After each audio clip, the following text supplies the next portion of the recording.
ہمارا نظریہ، ہمارا عقیدہ مسلک اہل سنت والجماعت ہے، اور ہم اعلیٰ حضرت کشتہ عشق مصطفیٰ امام احمد رضا خان بریلوی رحمۃ اللہ تعالی علیہ کو عقائد کا امام مانتے ہیں، علم کا امام مانتے ہیں، نظریے کا امام مانتے ہیں۔ اعلیٰ حضرت کشتہ عشق مصطفیٰ کو ہم یوں ہی امام نہیں مانتے، مسلک ہمارا اہل سنت والجماعت ہے، لیکن اعلیٰ حضرت کو ہم امام اس لیے مانتے ہیں کہ علوم و فنون میں اور ہر لحاظ سے اعلیٰ حضرت نے صحابہ کرام کی ترجمانی کا ہمیں درس دیا ہے۔ صرف آپ نے قال قال رسول اللہ کی صلاحیں بلند نہیں کی، بلکہ آپ نے وہ مشن چھوڑا ہے کہ جن کا مشن ایسا مشن ہے کہ اس مشن کے اوپر چلنے والے بھی نجات کا ذریعہ بن گئے۔ اعلیٰ حضرت کا خطبہ آپ کے گوش گزار کروں گا۔ اعلیٰ حضرت کشتہ عشق مصطفیٰ نے فتاوی رضویہ میں جو خطبہ نقل کیا ہے، آپ اس خطبے کو سن کر اعلیٰ حضرت کے علم کا اندازہ لگائیں، بلکہ یہ خطبہ اعلیٰ حضرت کی فصاحت و بلاغت کا اچھوتا شاہکار رہے، اعلیٰ حضرت کے علم کا منہ بولتا ثبوت ہے۔ اعلیٰ حضرت کا علم کسی ایک زبان تک محدود نہیں، وہ عربی ہو یا اردو، ہندی ہو یا فارسی، جس زبان کو بھی میرے امام نے اپنا ذریعہ اظہار بنانا چاہا ہے، اس زبان کے سارے الفاظ میرے امام کے بے پایہ حافظے میں مستحضر ہو جاتے تھے۔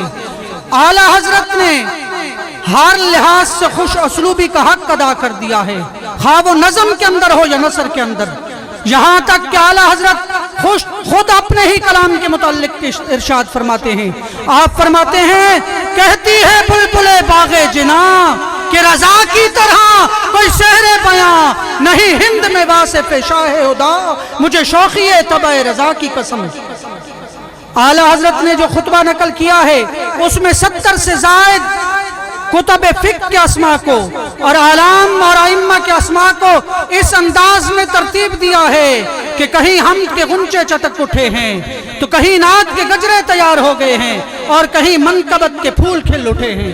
اعلیٰ حضرت فرماتے ہیں، الحمدللہ الحمدللہ هو الفقہ الاکبر والجامع الکبیر لزیادات فیضہ المبسوط الدرر الغرر بہ الہدایہ ومنہ البدایہ والیہ النہایہ بحمدہ البقایہ ونقایۃ الدرایہ وعین العنایہ وحسن الکفایہ والصلاة والسلام علی الامام العظم للرسل الکرام مالکی وشافعی احمد القرآن یقول الحسن بلا توقف محمد الحسن والحسین سیدنا ابو یوسف إنه الأصل المحيط لكل فضل بسيط ووجيز ووسيط البحر الزخار ودر المختار وخزائن الأسرار وتنوير الأبصار ورد المختار وعلى منه الغفار وفتح القدير وزاد الفقير ومنتقى الأبهر ومجمع الأنهر وكنز الدقائق وتبيين الحقائق والبحر الرائق منه يستمد كل نار فائق فيه المنية وبه الغنية ومراك الفلاح وإمداد الفتاح ونور الإداء وكشف المزمرات وحل المشكلات ودر المنتقى وجنابي المبتغى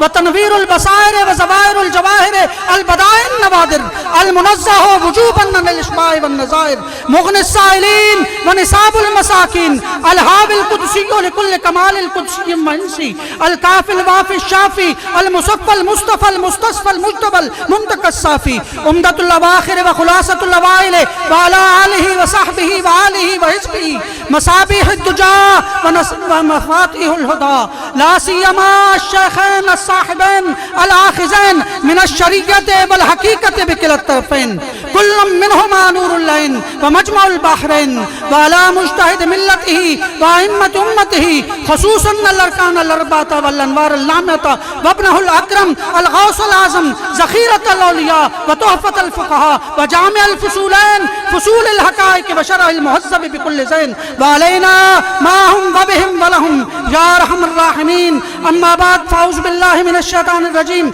بسم الله الرحمن الرحيم ما كان محمد نبا أحد من رجالكم ولكن رسول الله وخاتم النبيين وقال الله تعالى في شان حبيبه مخبرا وعامرا إن الله وملائكته يصلون على النبي یا ایھا الذین آمنوا صلوا علیہ وسلموا تسلیما اللہم صل علی سیدنا و مولانا محمد مبارک وسلم وصلی علیہ. خطبہ سن کر طبیعت خوش ہوئی تو اونچی آواز سے کہہ دیں سبحان اللہ، محبت کے ساتھ کہہ دیں سبحان اللہ. الصلاۃ والسلام علیکہ یا سیدی یا رسول اللہ. باب فتح نبوت پہ بے حد درود، دور ختم رسالت پہ لاکھوں سلام. یا صاحب الجمال و یا سید البشر من وجہک المنیر لقد نور القمر لا يمکن الثناء کما کان حقہ بعد از خدا بزرگ توئی قصہ مختصر. احباب ذی وقار، ہمارا نظریہ ہے، ہمارا مسلمہ عقیدہ ہے اور پوری امت کا متفقہ فیصلہ ہے کہ کملی والے آقا عبداللہ کے در یتیم، آمنہ کے لال، احمد مجتبیٰ، جناب محمد مصطفیٰ صلی اللہ علیہ وآلہ وسلم اللہ کے آخری رسول ہیں. حضور علیہ السلام کو اللہ رب العزت نے خاتم النبیین بنا کر کے بھیجا ہے. اللہ رب العزت نے قرآن میں اس کا اعلان فرمایا، ما کان محمد ابا احد من رجالکم ولکن رسول اللہ وخاتم النبیین. اللہ رب العزت نے ارشاد فرمایا محمد اللہ کے رسول ہیں وخاتم النبیین، اور نبیوں کے خاتم ہیں. بھئی اللہ رب العزت نے اس آیت میں پہلے لفظ رسول ذکر فرمایا ہے.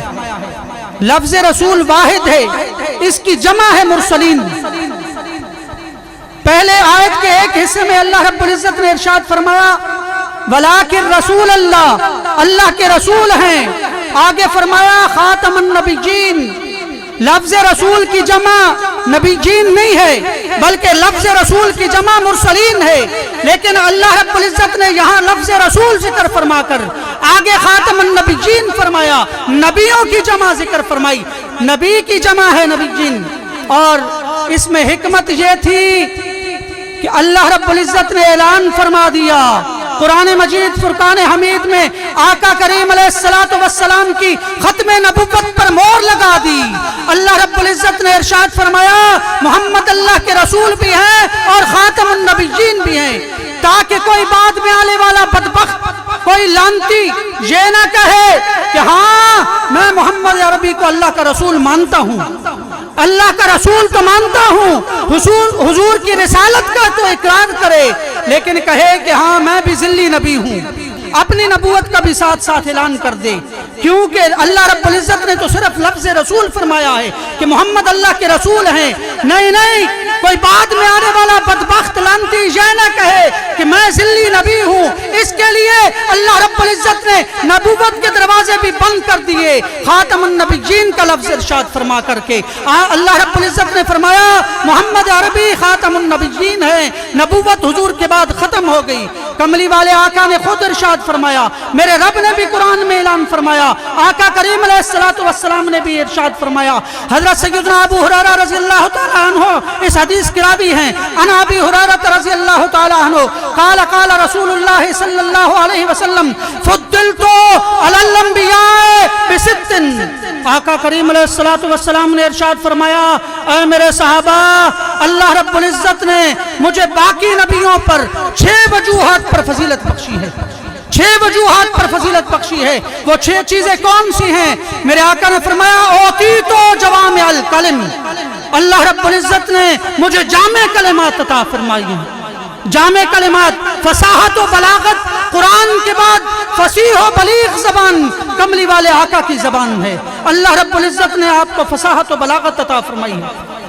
دوسرا میرے آقا نے فرمایا وَنُصِرْتُ بِالرُّعْبِ، اللہ رب العزت نے رعب کے ذریعے میری مدد فرمائی. کملی والے آقا کا رعب اتنا تھا کہ کوئی ایک ماں کی مسافت پر ہوتا تو حضور علیہ السلام کا رعب اس پر طاری ہو جاتا. تیسری چیز آقا کریم علیہ السلام نے ارشاد فرمایا وَأُحِلَّتْ لِيَ الْمَغَانِمْ، اللہ رب العزت نے مال غنیمت میرے لیے حلال کر دیا ہے. چوتھی چیز کملی والے آقا نے ارشاد فرمایا وَجُعِلَتْ لِيَ الْمَسْجِدُ وَطُهُورًا، اللہ رب العزت نے پوری روئے زمین کو میرے لیے پاک کر دیا ہے، اور اللہ رب العزت نے پوری روئے زمین کو میرے لیے مسجد بنا دیا. صرف پاک ہی نہیں کیا بلکہ کملی والے آقا کی قدموں کی برکت سے اللہ رب العزت نے مٹی میں وہ تاثیر پیدا فرما دی کہ مٹی صرف پاک خود پاک نہیں ہوئی بلکہ اللہ رب العزت نے اسے آگے پاک کرنے کی صلاحیت بھی عطا کر دی ہے. آگے پاک کرنے کی بھی صلاحیت عطا فرما دی۔ یہی وجہ ہے کہ حضور کی امت کے لیے یہ اعزاز ہے کہ اگر پانی میسر نہ ہو تو تیمم کر کے پاکی حاصل کر سکتا ہے، کیونکہ حضور کے قدموں کی برکت سے اللہ رب العزت نے زمین میں پاک کرنے کی صلاحیت بھی عطا فرما دی ہے۔ پانچویں چیز میرے آقا کریم علیہ الصلوۃ والسلام نے ارشاد فرمایا وَأُرْسِلْتُ إِلَى الْخَلْقِ كَافَّةً، اللہ رب العزت نے پوری روئے زمین کی مخلوق کے لیے مجھے رسول بنا کر کے بھیجا ہے۔ چھٹی چیز کملی والے خاتم النبیون، اللہ رب العزت نے مجھے نبیوں کا خاتم بنا کر کے بھیجا ہے، ختم نبوت کا تاج میرے سر پر کے سجا کر کے بھیجا ہے۔ اور جو بدبخت لوگ، لعنتی لوگ جو بعد میں آنے والے نبوت کا دعویٰ کرنے والے ہیں، ان کے لیے بھی میرے آقا نے خود بشارت فرما دی، ان کے لیے بھی جہنمی ہونے کا سرٹیفکیٹ میرے آقا نے جاری فرما دیا۔ میرے آقا نے فرمایا، حضرت ثوبان نے حدیث کی راوی ہیں، ان ثوبان رضی اللہ تعالی عنہ سیکون فی امتی 30 کذابون، حضرت ثوبان فرماتے ہیں آقا کریم علیہ الصلوۃ والسلام نے ارشاد فرمایا سن لو اے میرے صحابہ، میرے بعد میری امت میں سے 30 دجال، 30 کذاب، 30 جھوٹے، 30 لعنتی ایسے ہوں گے جو ان میں سے ہر ایک نبی ہونے کا اعلان کرے گا، لیکن سن لو وَأَنَا خَاتَمُ النَّبِيِّينَ لَا نَبِيَّ بَعْدِي، میں اللہ کا آخری نبی ہوں، میرے بعد کوئی نبی نہیں آئے گا۔ سبحان اللہ۔ کملی والے آقا نے فرمایا میرے بعد کوئی نبی نہیں آئے گا۔ اور حضرت سیدنا عمر فاروق رضی اللہ تعالیٰ عنہ کے متعلق میرے آقا نے فرمایا حضرت سیدنا عمر فاروق کون ہیں؟ وہ عمر فاروق جو زمین پر درہ ماریں تو زمین کاپنا چھوڑ دے، جو دریائے نیل کو خط لکھیں تو دریائے نیل پانی بہانا شروع کر دیں۔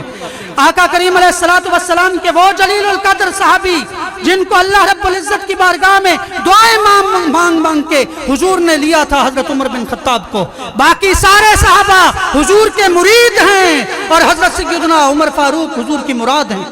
حضرت سیدنا عمر فاروق وہ جلیل القدر صحابی ہیں جن کے متعلق میرے آقا نے ارشاد فرمایا لو کان بعدی نبی لکان عمر، کہ اگر میرے بعد کوئی نبی ہوتا تو وہ عمر بن خطاب ہوتا۔ اور حضرت سیدنا علی المرتضیٰ شیر خدا کو تبوک کے موقع پر کملی والے آقا جب جہاد کے لیے جانے لگے تو حضرت سیدنا علی المرتضیٰ شیر خدا کو آپ نے فرمایا اے علی تم میرے بعد یہی مدینہ میں رہنا، میرے نائب بن کر کے، میرے نائب کی حیثیت سے یہی مدینہ میں رہنا۔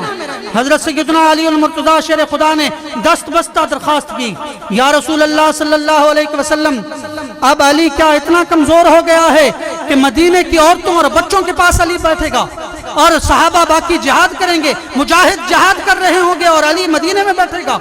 میرے آقا نے فرمایا نہیں علی، ایسی بات نہیں ہے، ایسی بات نہیں ہے کہ میں تمہیں مدینے چھوڑ کے جا رہا ہوں، بلکہ بات اس طرح ہے کہ میں تمہیں نائب بنا کے جا رہا ہوں، تم اسی طرح میرے بعد نبی ہو، تم اسی طرح تمہارا مقام ہے میرے بعد تم نائب ہو، تمہارا مقام اسی طرح ہے جس طرح کہ موسیٰ علیہ السلام کے بعد حضرت ہارون کا مقام تھا، جس طرح کوہ طور پر جاتے ہوئے حضرت موسیٰ نے اپنے بھائی ہارون کو نائب بنا کر کے چھوڑ کے گئے تھے، اسی طرح بھی میں بھی اپنے بھائی کو نائب بنا کے جا رہا ہوں۔ لیکن اے علی یاد رکھنا تمہارا مقام تو حضرت ہارون کے برابر کا ہے، لیکن حضرت موسیٰ کے بعد حضرت ہارون نبی تھے، لیکن یہ بات یاد رکھنا کہ میرے بعد کوئی نبی نہیں۔